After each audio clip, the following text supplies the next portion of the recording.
Hi everybody, I am that nursing prof and welcome to my channel. In today's video, we're going to be talking all about nursing interventions for your patient experiencing chest pain.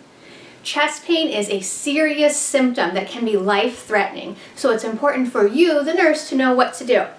So in this video, we're going to be talking about what to do first, what other nursing interventions are involved, what medications we might give, and follow-up monitoring.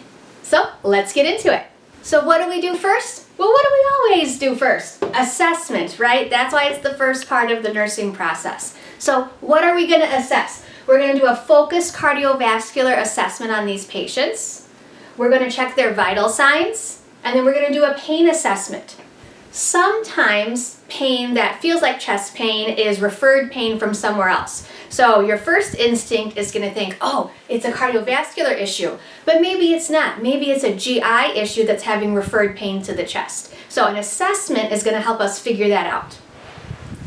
We're also going to place the patient in semi-Fowler's position, so get them up. Why? Putting them in that position helps decrease oxygen demand to the heart, makes them breathe a little easier, hopefully will help reduce that pain a little bit. When taking the patient's vital signs, you're going to look at their O2 saturation. If that number is less than 94%, then this patient would benefit from oxygen therapy. Oxygen helps to improve the amount of oxygen delivered to the tissues that are causing the chest pain when it's caused by cardiac ischemia. Another priority intervention for the nurse is obtaining an electrocardiogram, or an ECG. An ECG can help detect any abnormalities in the heart's electrical activity. So things like ischemia, if they're having a myocardial infarction or a heart attack, or even cardiac dysrhythmias. Common practice is to obtain that 12-lead ECG within the first 10 minutes of the patient presenting to you with that chest pain.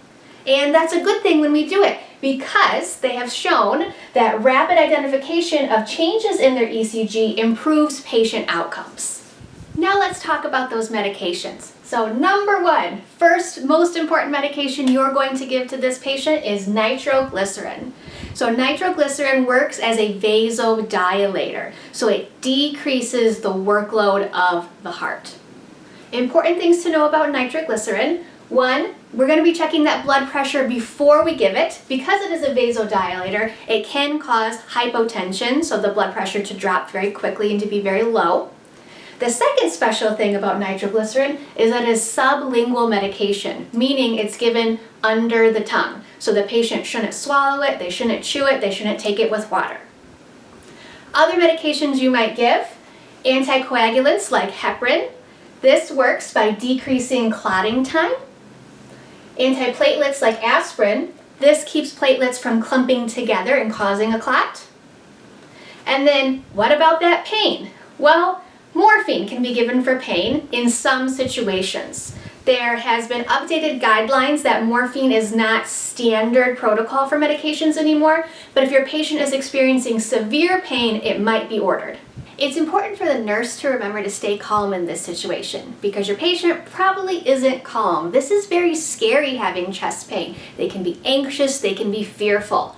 And when that happens, their heart is working harder, it's demanding even more oxygen. So our goal here is to be reassuring and try and get them to calm down as much as possible given the situation. After performing these interventions, the patient is going to require continuous cardiac monitoring because we're still looking for things like dysrhythmias or any sort of electrical changes.